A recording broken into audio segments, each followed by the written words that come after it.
binago na kaya niya yung batas? Baka ganun na ho nangyayari. Sabi ng mga netizen. Sabi niya, ba't pag si Ma'am Laila ang nagsasalita, parang iba na yung batas kesa dun sa dati niyang inabutan. Eh baka in her mind, she is in another universe. Nag-illusion siya na nasa isang universe siya, parang yung Marvel universe, di ba? Di ba, may multiverse yun. Yung mga DC Comics, yung Marvel, baka ang tingin niya sa sarili niya ay superhero siya. As super heroine. Hindi yung heroine na kuwan, na yung hinihitit, ha?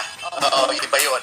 Heroine, feminine ng hero. Baka akala super heroine siya at yung batas ay hindi nag-apply sa kanya or mas matalino siya sa Korte Suprema, mas magaling siya sa konstitusyon. Ibang attitude nitong taong ito eh. Kailangan matuto rin siyang sumunod sa batas ng Eh di, yung mga ganyang mga tao, yung mga illusions of grandeur, nakala nila sila ang pinakamatalino sa mundo, nakaalam ng batas, the rules do not apply to them. Marami po mga dilawan na ganyan, katulad ni Rings Ontiveros. Yan. Sorry po. Oo. Marami. Ang dami dyan. Yung mga miyembro ng Quadcom, meron silang illusions of grandeur. Masyadong narcissistic. Hindi nag-apply sa kanilang kahit anong batas kahit kung mag-aasta. Di ba? Masama po yan. Masama po yan. Pagka sumobra po yan mga kasama, mga kaibigan natin sa gobyerno na narcissistic, eh, mental health problem po yan. In other words, baka lumalabas na nasisiraan na po kayo ng ulo. Hindi ko sinasabing si Laila. Although may mga times yata, base doon sa mga nakuha namin, mga ebidensya sa house, eh medyo nasira ang ulo niya sa pag-ibig. Naloloko sa pag-ibig. Ito ang nasabi ko kasi mental health eh.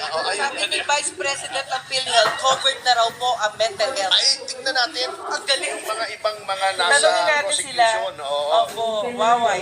Sabi ni Vice President Waway na wala na tayong magiging problema kasi covered na ng PhilHealth. Ay, si Vice President Huawei, napakasikat niyan, ha? Opo. Oo. Nagkaroon pa nga ng kanta tungkol sa kanya, di ba? Ano? Yung Waway, Delilah. Ayun na naman siya. Ay, nako, Sir Waway. Thank you so much for giving us another, maganda to eh. Magandang, coverage. Okay.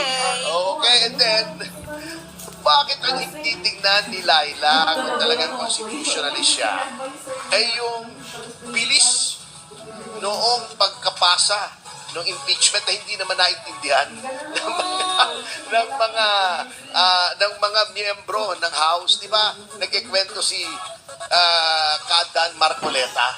Biniro daw niya yung isang kasama niya sa House. Sabi niya, yung ba 32 pages na yun ay nabasa mo sa loob ng 30 minutos? Kasi 30 minutos lang pumirma na eh. Oh. Nabasa mo ba yan? That is a legal document. May mga legal terms dyan na baka noon mo lang nakita. Hala. At hindi wala silang time mag-google katulad ni Dan Fernandez. Paano yun? Yung may nabasa ko, sabi niya, hindi nga eh. Inamin sa kanya. Sabi niya, isasuggest ko, gawin kang witness doon sa impeachment trial na hindi mo naintindihan. Sabi niya, huwag namang ganun. Kung hindi nila naintindihan at hindi sila kumbinsido doon sa nabasa nila na impeachment, hindi nila nasa yun. Ako, pupusta. Karamihan doon sa pumirma.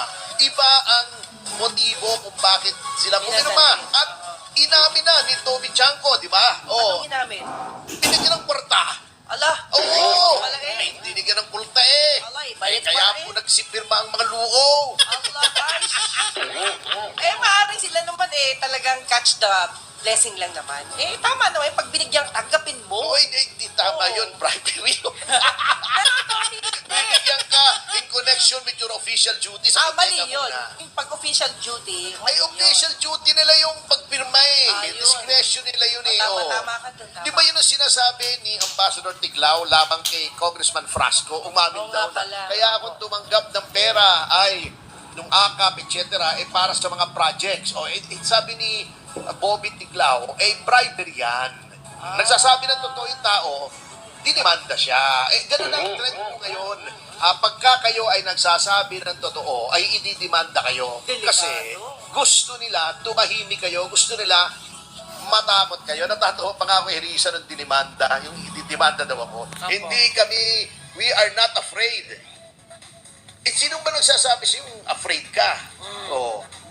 I'm also not afraid, kaya nga hinamon kita eh. Oh, pambihira ka naman oh. Dapat hindi daw siya natatakot, kami matakot. Eh, hindi nga kami natatakot, Ma'am Risa eh. 'Di ba ako nga nagsabing demanda mo ako. Oh.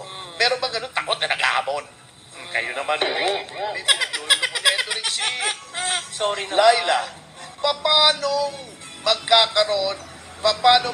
ma-implement o masasapatupad ng Korte Suprema yung power niya under the expanded judicial power ng Korte Suprema at yung constitutional duty niya to provide a check and balance under a tripartite system of government kung hindi mo papayagan na ito ay kumuha ng information, sabi ni Attorney Torion, with whom I agree. Hindi lang po ako nagsasabi niyan. Isang magaling na abogado pa ang nagsasabi. Pambihira naman itong mga tao ito eh. Wala, sure. Basta, alam mo, medyo panic mode na sila, tingin ko. Kaya kung ano-ano na sinasabi nila, di ba?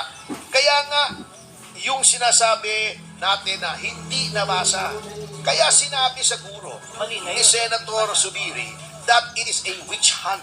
Ako nagalit sila. Witch hunt? Bakit witch hunt? Hindi mo nga naintindihan yung pinirmahan mo. Pinadali, di ba? Ngayon, ang problema nila, ayan na naman yung Friday. Akala nila immune sila, the rules do not apply. Ayan, inipit-ipit nila yung ibang mga complaint, di ba? Sige. Hindi nag-file, inipit nila, hindi nila pinroses. Yung pang-apat ang pinroses nila. Nakalimutan yata nila yung 1-year ban. Hindi ko nga malaman kung sino ang nagpapayo rito sa mga ito. Baka si Manang Laila at saka si Teddy Te.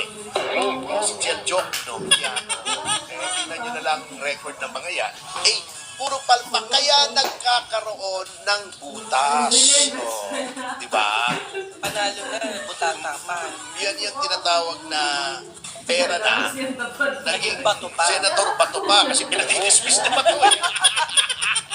Ayan, binigyan ng reason para i-dismiss. Kayo ang palpa. Kanya, nung nakita yan ng Senado as an impeachment court, ay niremand. Pinabalik.